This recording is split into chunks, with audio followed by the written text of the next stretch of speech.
حسین صاحب سے ہمارا مکمل قطع تعلق ہے.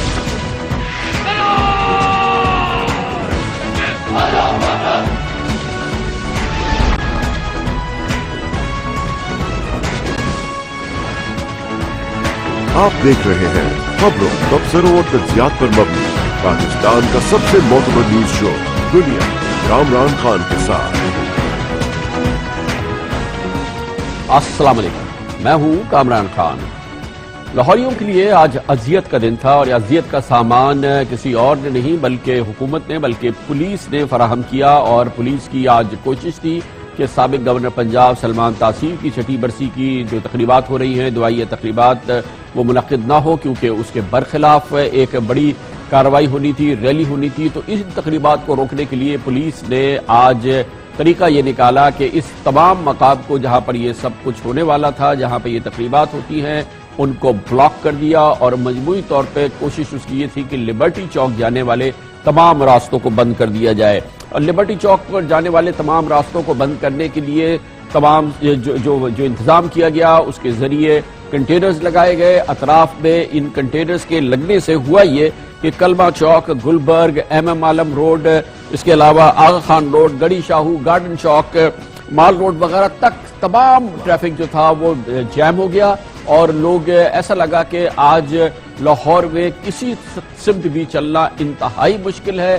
اذیت کا یہ سامان تھا جو کہ ہر طرف نظر آ رہا تھا، کیونکہ ہر طرف بلاکس تھے، کنٹینرز تھے، اور یہ کنٹینرز تھے وہ اذیت کا سامان جو کہ آج لاہور کے شہریوں کو اذیت دینے کے لیے فراہم کیا گیا تھا. آسان طریقہ تھا لا اینڈ آرڈر کو کنٹرول میں رکھنے کے لیے، اور کوئی ناخوشگوار واقعہ نہ ہو اس کے لیے بہتر طریقہ یہ نکالا گیا کہ پورے علاقے کو، شہر کے ایک بڑے حصے کو مکمل طور پہ بند کر دیا جائے، مفلوج کر دیا جائے. اس پر مزید بات کرتے ہیں، اور اس کے لیے لاہور میں ہمارے ساتھ موجود ہیں ہمارے بیورو چیف ارسلان رفیق بھٹی. بہت بہت شکریہ ارسلان صاحب. کچھ منظر سنائیں آج لاہور کے دن کے وقت کا، کیا عالم تھا لاہور کا؟ کامران صاحب بہت شکریہ کہ بہت اہم مسئلہ ہے یہ لاہور کا، چونکہ کافی دن کے بعد یہ مسئلہ پھر درپیش آیا ہے. لیکن آج حکومت کی اسٹریٹجی بڑی عجیب سی سامنے آئی ہے کہ صبح سے ہی 12 بجے کے قریب جو ہے کچھ سکول بھی لاہور میں، چونکہ یکم جنوری یعنی 2 جنوری کو گزشتہ روز کھل گئے تھے، تو سکولوں کے بچے بھی پھنسے رہے. 12 بجے جو انہوں نے بند کیا ہے، چونکہ مین جو فنکشن تھا سلمان تاثیر مرحوم سابق گورنر پنجاب کا، وہ ہوتا ہے لبرٹی چوک میں. وہاں پہ کچھ لوگ آتے ہیں، این جی اوز آتی ہیں، کچھ جو ہیں سول سوسائٹی کے لوگ آتے ہیں، کچھ عام شہری ہوتے ہیں. ان کا یہ ہوتا ہے کہ جی وہاں پر آ کر وہ موم بتیاں روشن کرتے ہیں ان کی یاد میں. لیکن اس کو روکنے کے لیے جو ہے ایک مذہبی تنظیم کی جانب سے کہا گیا تھا جی کہ ہم نہیں ہونے دیں گے.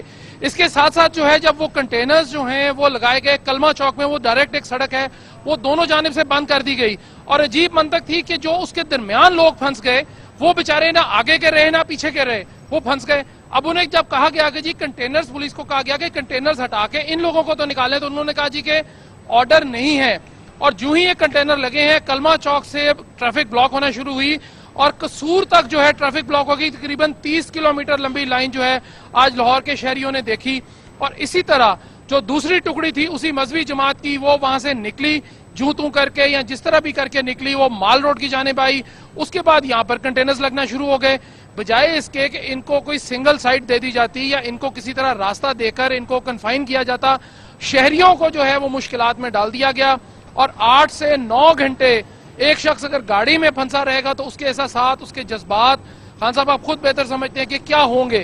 تو گویا آج شہر کے بڑے حصے میں، وسط میں اور پورے شہر کے بڑے حصے میں زندگی مکمل طور پہ مفلوج ہونا ایک اور الگ بات ہے. شہری ایک اذیتناک صورتحال سے گزرے کیونکہ مختلف جگہوں پہ وہ محصور ہو گئے. جی بالکل خان صاحب، وہ بالکل محصور ہو گئے. میں نے جیسے پہلے بتایا آپ کو کہ ایک کنٹینر اگر آپ کے آگے لگا دیں، ایک کنٹینر پیچھے لگا دیں اور دونوں سائڈوں پہ دیواریں ہوں، تو وہ بندہ کدھر جائے گا، وہ شخص کدھر سے نکلے گا، وہ انسان کدھر جائے گا، وہ بند. اب پولیس والے 300 پولیس والے ضرور انہوں نے لگائے، ٹریفک پولیس اہلکار جو ہیں انتظامیہ نے، لیکن وہ بھی بے پاس نظر آئے. شہری اگر مال روڈ کی طرف آتے، نہر کی جانب آتے، تو نہر جو ہے اس کو بند کیا ہوا تھا 2-3 جگہ سے. وہ مال روڈ سے بند تھی. پھر ڈیوس روڈ جانے والی سڑک جو نہر پہ پہنچتے ہیں تو مال روڈ اگر آپ نے لیفٹ ٹرن کرنا ہے وہ بند ہے، آپ نے رائٹ ٹرن کرنا ہے کینٹ کی جانب وہ بند ہے. اگر آپ گڑی شاؤس سے آگے آ جاتے ہیں نہر سے کہ چلیں رنگ روڈ کو پکڑ لیں کسی طرح ہربنس پورہ سے جا کر، وہ تقریباً 4 کلومیٹر آگے آتا ہے رنگ روڈ, وہ بھی بند کیا ہوا ہے. اب شہری جائیں تو جائیں کدھر, وہ محصور وہ تو یہ تھا کہ ایک بالکل جنگی کام ہوا تھا لاہور میں کہ تمام سڑکیں بند ہیں اور لوگ جو ہیں وہ اس کے اندر درمیان ہیں, وہ ہاسٹیج بنے ہوئے ہیں, یرغمال بنے ہوئے ہیں. چند یہ لوگ تھے تقریباً 200, 250, 300 لگا لیں, ان کے ہاتھوں پورا شہر جو آج یرغمال بنا رہا. تقریباً 9 سے 10 گھنٹے لوگ بیچارے سوچتے اس بات پہ سوچ ہی رہے تھے کہ ان کا قصور ہے کیا کہ آج وہ صبح 1 بجے جس کو گھر ہونا چاہیے تھا اپنے, یہاں پہ وہ شخص کوئی 4 نہیں بجے, 5 بتاتا. بجے. ارسلان رفیق بھٹی صاحب, قصور بتانے والا کوئی نہیں ہوتا یہاں پہ. شہریوں کو اگر اذیت میں مبتلا کیا جائے تو ان کا قصور تھوڑی بتایا جاتا ہے, چاہے ٹریفک جیم کی اور ٹریفک ازدحام کی لائنیں قصور تک لگ جائیں جیسے کہ آج لاہور میں ہوا. کمرشل بریک اور اس کے بعد ذکر ہوگا چیف جسٹس آف پاکستان جناب جسٹس ثاقب نثار متحرک ہیں اور اپنے پہلی ابتدائی دنوں میں انہوں نے از خود نوٹس لیا ہے اس معاملے کا جس میں براہ راست الزام ہے ایک ایڈیشنل سیشن جج کی فیملی پر ایک کم سن بچی پر تشدد کیا گیا ہے. اس کی بات کرتے ہیں چھوٹے سے وقت.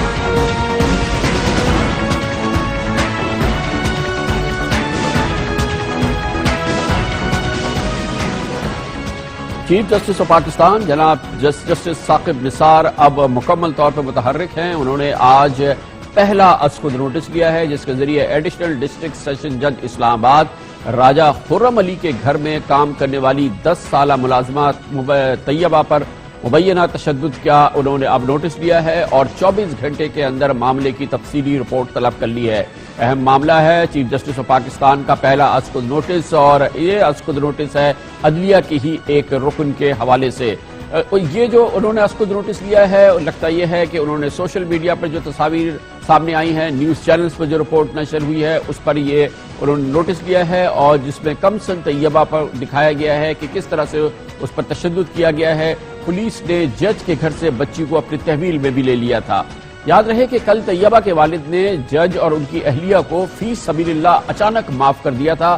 عدالت میں بیان حلفی بھی جمع کرایا تھا اور اسے جج صاحب اور ان کی اہلیہ کو ضمانت دینے یا بری کرنے پر کوئی اعتراض نہیں ہے یہ بھی کہہ دیا تھا بچی کے والد نے, اور اس نے بیچارے نے یہ بھی کہہ دیا تھا, اتنا مجبور تھا کہ یہ کیس جھوٹا اور بے بنیاد ہے. حقائق اس کے بالکل مختلف ہیں اور اس کی مکمل طور پہ آگاہی ہوتی ہے. اگر آپ دیکھیں کہ میڈیکل رپورٹ کی آئی ہے, پمز جہاں پر یہ بچی کو پہنچایا گیا تھا, پمز کے میڈیکل سپرنٹینڈنٹ ڈاکٹر جاوید اکرم اس کی تفصیل بتا رہے ہیں کہ بچی ہمارے پاس آئی پمز چند دن پہلے, اس کے ساتھ آئی او بھی تھا, ایس ایچ او بھی تھا اور لیڈی ڈاکٹر نے ان کا ایگزامن کیا.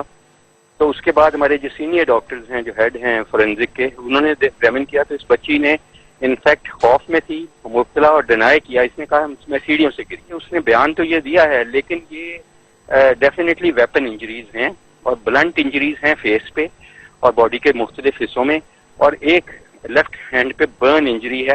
موسٹ لائکلی مطلب 100% تو نہیں کہا جا سکتا کہ وہ آئرن کا یا ہاٹ آئرن کا استری کا برن ہے. جو ایف آئی آر اس کیس کی درج ہوئی ہے اس کے مطابق فیصل آباد کی رہائشی طیبہ تقریباً 2 سال سے اس جج کے گھر میں رہ رہی تھی. بچی نے شکایت کی کہ اسے روزانہ مارا پیٹا جاتا تھا, ہاتھ جلتے ہوئے چولہے میں ڈال دیا گیا, اکثر اوقات اسے رات بھر سٹور میں بند کر دیتے تھے اور بھوکا رکھنے کے لیے اس کے ساتھ مار پیٹ بھی کرتے تھے. یہ کہا گیا ہے ایف آئی آر میں, اور پمز کے میڈیکل لیگل آفیسر نے تصدیق کی ہے کہ بچی کے جسم پر سوجن بھی ہے, نیل بھی ہے اور جلائے جانے کے نشانات بھی موجود ہیں. اب چیف جسٹس آف پاکستان جناب جسٹس ثاقب نثار اس پورے معاملے کی خود وہ اس کی سماعت کر رہے ہیں اپنے از خود نوٹس کے ذریعے. اس پر ہم مزید بات کرتے ہیں. اس کے لیے اسلام آباد میں ہمارے ساتھ موجود ہیں ہمارے سینئر کورسپونڈنٹ قبر المنور. کیا پیش رفت ہوئی ہے خبر اب تک اس کیس کے حوالے سے پولیس انویسٹیگیشن میں؟ جی تقریباً 1 سال سے یہ بچی اس گھر میں ملازمہ کے طور پر کام کر رہی تھی اور جو یہاں کے اس کے والد اور یہاں پر موجود جو انمیٹس ہیں ان کا یہ کہنا ہے کہ وہ بچی انہوں نے بچوں کے دیکھ بھال کے لیے یہاں پر رکھی ہوئی تھی. اس کے بعد یہاں پر یہ سوشل میڈیا میں چیز سامنے آئی جس کے بعد اس کا جو ہے آج خود نوٹس لیا گیا اور یہاں پر جو پولیس ہے اس نے بچی کی پروٹیکشن جو ہے وہ یہاں سے حاصل کی اور پروٹیکشن حاصل کرنے کے بعد اس کا میڈیکل کروایا گیا اور میڈیکل میں ویزیبل بھی تھا اور جو میڈیکل میں بھی چیز واضح ہے کہ بچی پر جو ہے وہ تشدد تشدد کیا گیا ہے. جو تشدد کیا گیا اس کی تمام فوٹیجز تھی وہ بھی ڈسیمینیٹ ہوئیں, جس کے بعد جو ہے اس کی ایف آئی آر تھانہ I-9 میں درج کر لی گئی, اور I-9 میں درخواست درج کرنے کے بعد بچی کے جو ورثاء ہیں, جو والد اور والدہ ہیں, ان کو وہاں سے بلوایا گیا اور یہ کیس جو ہے اس کو پرسو کرنا شروع کیا گیا. لیکن یہ بچوں کے والدین تو بیچارے عدالت میں جا کے انہوں نے ساری چیزیں واپس لے لی. انہوں نے کہا کہ ان کی بچی تو جیسے کہ ڈاکٹر صاحب بتا رہے تھے کہ سیڑھی سے گر گئی اور یہ تمام چیزیں. تو اب کس طریقے سے اس بچی پہ تشدد کیا گیا تھا, اس کا قصور کیا تھا؟ جب عدالت میں یہ چیز سامنے آئی تو وہاں پر جو بچی کے والد ہیں ان کی جانب سے ایک جو ہے تصفیہ پیش کیا گیا اور بتایا گیا کہ یہ اس وقوعے میں وہ اب پیروی نہیں کریں گے, کیوں کہ اس بچی پر جو تشدد کیا گیا وہ فی سبیل اللہ ان کو معاف کرتے ہیں, اور اس کے بعد یہ ختم کر دیا گیا. تاہم جو بچی کا سٹیٹس تھا وہ ہم نے پتہ کیا تو بتایا یہ گیا تھا کہ اس بچی سے اس کے والد تقریباً 1 سال سے ملے بھی نہیں ہیں, وہ بس باہر سے ہی آتے تھے, ان سے تنخواہ وغیرہ جو اس بچی کی تھی 5,000 مقرر کی گئی تھی وہ ان سے لیتے تھے اور اس کے بعد وہ واپس چلے جاتے تھے.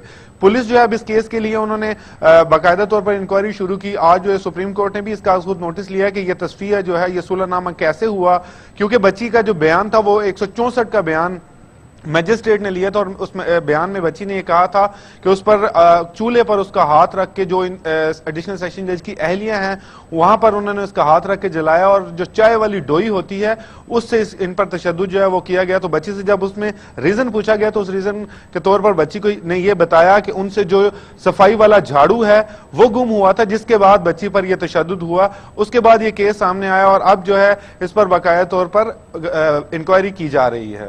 بہت بہت شکریہ قمر المنور. ظلم کی بھی حد ہے, اور یہ واقعہ پاکستان کے کسی دور دراز گاؤں کا گوٹھ کا واقعہ نہیں ہے, یہ اسلام آباد شہر کے اندر کا واقعہ ہے. اس خاندان کا تعلق ہے, اس خاندان کا واقعہ ہے جس کے بڑے جن کے جو ایلڈر ہیں, جو اس کے سربراہ ہیں, وہ ایڈیشنل سیشن جج ہیں.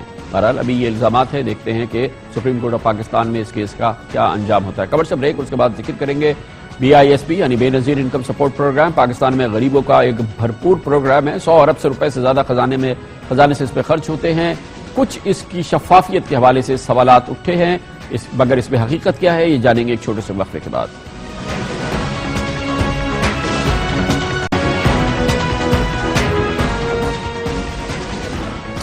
پاکستان میں غریبوں کی مدد کا ایک بڑا پروگرام چلتا ہے, جس میں پاکستان کے خزانے سے تقریباً سالانہ 100 ارب روپے خرچ ہوتے ہیں. اسے بے نظیر انکم سپورٹ پروگرام کہا جاتا ہے, جسے اب عرف عام میں BISP بھی کہا جاتا ہے.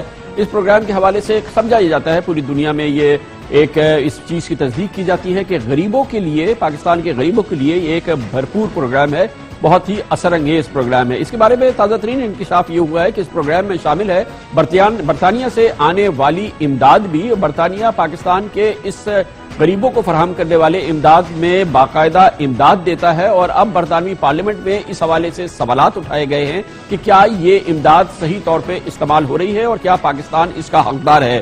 اطلاعات کے مطابق تقریباً 20 کروڑ پاؤنڈ یعنی تقریباً 26 ارب روپے برطانیہ بے نظیر انکم سپورٹ پروگرام کا بوجھ برداشت کرتا ہے. اور برطانیہ کی وزیر اعظم کہتی ہیں کہ یہ ایک برطانیہ کی امداد مؤثر انداز میں استعمال ہو رہی ہے اور یہ پروگرام مؤثر انداز میں چل رہا ہے.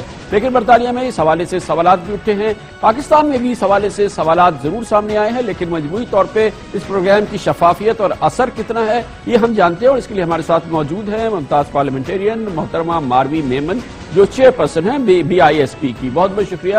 ماروی صاحبہ بتائیے گا کہ پہلے تو یہ بتا دیجئے برطانیہ کی کیا کنٹریبیوشن ہے اس پروگرام میں؟ دیکھیں, جس طرح سے UK کے جو پرائم منسٹر کی جو اسپوکس پرسن ہے انہوں نے بتایا کہ 7% لاسٹ ایئر تھی اور اس سال 4.88% ہے.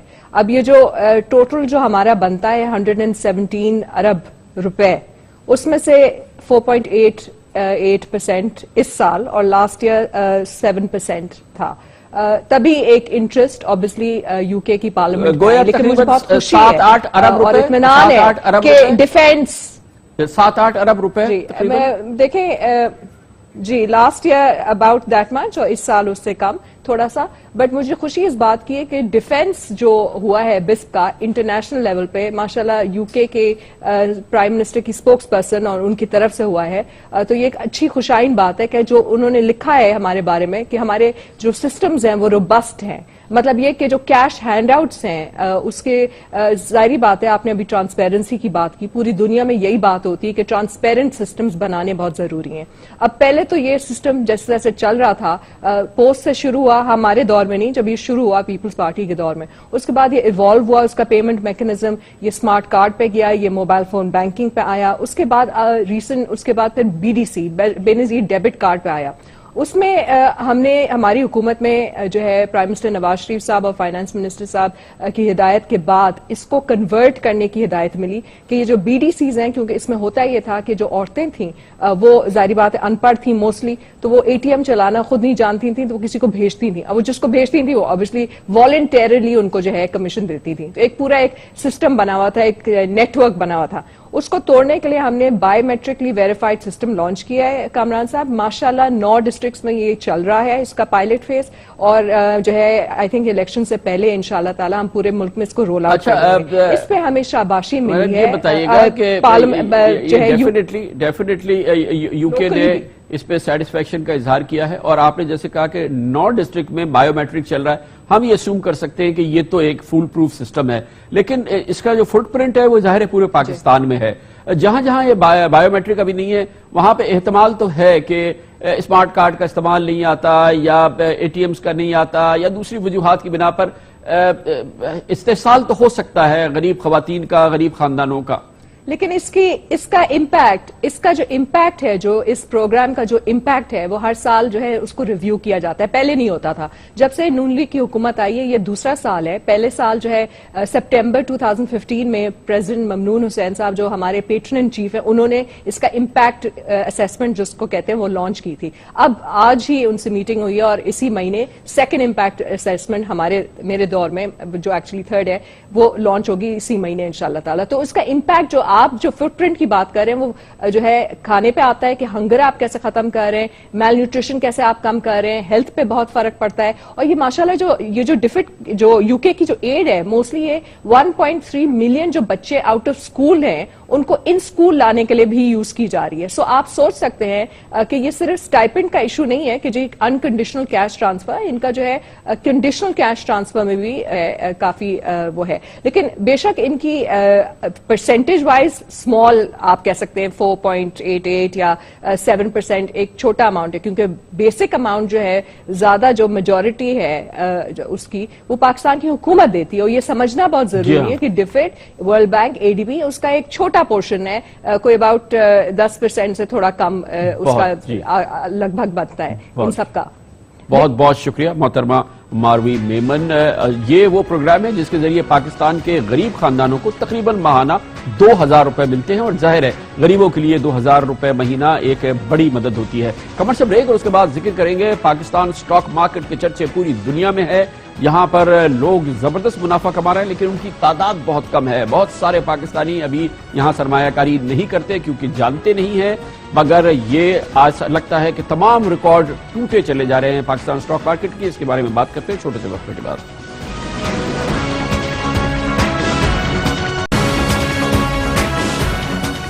Welcome back. Pakistan stock exchange آج ٹریڈنگ کے دوران 49,000 پوائنٹس کی ریکارڈ سطح کو بھی عبور کر گیا ہے. گو کہ آج اختتام پر انڈیکس میں 122 پوائنٹ کی کمی ہوئی ہے, لیکن اس ہفتے کے 3 کاروباری دنوں میں شیئرز کی مالیت میں 123 ارب روپے اور انڈیکس میں تقریباً 900 پوائنٹس کا اضافہ ہوا ہے.